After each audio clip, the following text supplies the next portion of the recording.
Good morning. Sandy Graham of hoboontheroad.com. We're mixing up a whole lot of websites because we made 100 websites on different locations. Try to talk loud. It's about, 5 o'clock on, what day is today? I think it's Wednesday. Whatever the case is, I lose track of the days. Today I got up and actually talked with Ba in Africa, my Ivory Coast girlfriend that is now living in Ghana, and she's teaching French. And we had a conversation about doing things. And after being out of the country for 12 months, we're still having troubles just making Skype calls. Which I do every day of the week with my partner, worker, whatever in India, Andrew. And I know I can accomplish this quite easy. So the goal of life is to simplify. I think if there's one thing that constantly, my first priority in life is to be happy. And then my second priority is to keep, I kind of got to remember that first priority and do everything in concert with that thing, with that goal of being simple. And people make life complicated. I'm pretty angry this morning because after 12 months, she still hasn't found a simple way to just call me on Skype. She should be able to call me on Skype every day of the week if she wanted to. Not that I really want to have this conversation on Skype with her every day, but it should be easy for her to, she's had plenty of time to solve these problems. And what she doesn't probably realize is that for me to return, she's like wanting me to return like I'm going to save her. And, she says, buy me a laptop, buy me this stuff. Like somehow all these things will solve the problem.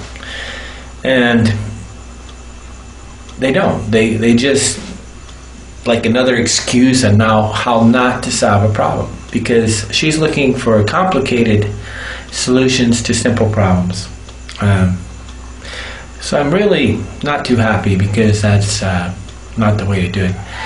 Let me show you in life. There's some real. I just changed rooms. I'm in Luperon. I'm living in a room for 400 pesos. Now, I can pay monthly 4,500, which is like $120.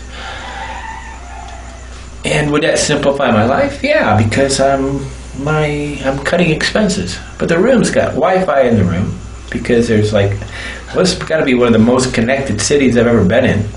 They have open connections, seem to be everywhere. But let me kind of explain. I have a real good example of how to think simple. I have curtains. These curtains don't have a string. So how do you open the thing? There's simple solutions. I can tie this in a knot. I can actually even stuff this in the hole. But generally what I do is I just take a clothespin and open it. There's many simple solutions to what maybe wasn't designed properly. Fortunately, I'm in one of the better rooms in my life. I got 2 doors here, and I have a back door on the porch, and I can open it up and let the cool air in. This is air conditioning really sucks, okay? Because you're coming in and out of this cold environment, and right here in this country, in Dominican Republic, they really don't use air conditioning. Even the people that can afford it, because the electricity is so expensive, all they do is complain. So I haven't It's strange in that country. In Thailand, we use air conditioning all the time. I mean, it's not that I'm against air conditioning, but I do know that if I can, it'd be better to create cross-flow ventilation. So I got a door over here, a door over there, a window over there. I've got a balcony, and I'm paying $12 a day or less, maybe $9 right now, which is actually very expensive for here. If I paid $4,500, I'm going to pay $3 or $4 a day. Now, that is in concert with my keep life simple thing. A man talked to me the other day, and I told him the best thing I ever did in life was to be forced to live out of a backpack. I didn't plan that. That was nothing. That was an accidental epiphany that I lived out of a backpack, and I was traveling through Mexico. Went into Guatemala 12 years ago or 14 years ago, and that simplified my life. And because I couldn't buy stuff, it forced me to live life in a kind of a minimal standard. Johnny wants me to go look at sailboats today. I was thinking about it. I really don't want to go look at these stupid sailboats on the lake. They're like, say they're between $20,000 and $100,000 or $200,000. It's like looking at a complicated headache. It's like looking at cars. I don't want to look at cars because, especially I don't want to look at new ones. It's like, please make me tempted to buy something that would make my life incredibly complicated. Okay, it's kind of the same thing in these boats. I'm sitting there going, I have no freaking desire in the world to look at a boat. I mean, yeah, if he showed me a bunch of $3,000 boats, I might be interested. I'm looking at boats I can't afford, I can't want. I mean, this is just headache, right? I think I'm going to have to tell him. I says, this is your goal to complicate your life, and this is not my goal to complicate my life. And I kind of brought him here because he basically can't get anybody to come to these other places from the Sosua whorehouse. And if they do, they really are, they're not looking at things in a grown-up way. They're looking more like children, simplification really is easy when you say no.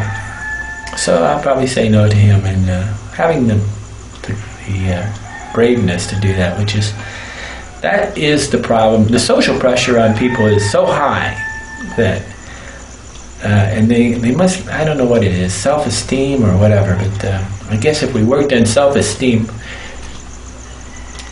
and the motivation to say no, and I don't know. I mean, I have high self-esteem and nobody can tell me what to do. And I don't say that much because I know it. Wow. Everybody else seems to be, very volatile. But all I gotta do is say no all day, and my life is simple. But looks like people are waking up. The sun's gonna rise in another hour, and but I don't know how to tell Bon to grow up and simplify her life and make things learn. I mean, she's got a year to learn how to use Skype. I really don't. I really don't think there's any excuse right now to we dig our own holes. We dig our way out of these holes. But basically, to make commitments to other people, they have to prove to me that they solve problems. And simply, if they want more money, I'm not going to move rooms to get my curtain to open up over the window. There's two windows on the other side, so only one side needs open. And I can do this complicated thing, pushing it over all the time, or I can do this simple thing of just taking a clothespin. Then you have people that have low self-esteem and think a safety pin or a clothespin have no use in a backpack. I use safety pins. I need to buy some more safety pins to hook my sheets on my bed. And then you got these guys that have these complicated solutions, like go around a room with where they make your bed every day, and you still end up sleeping on the mattress with the sheet because they don't have fitted sheets either. At the end of the day, you need simple solutions. Well, I don't know if you learned anything from that, but the reason why I can travel is because I keep my life simple. The reason why you can't travel is because you buy your headaches. Andy Graham, have a good day.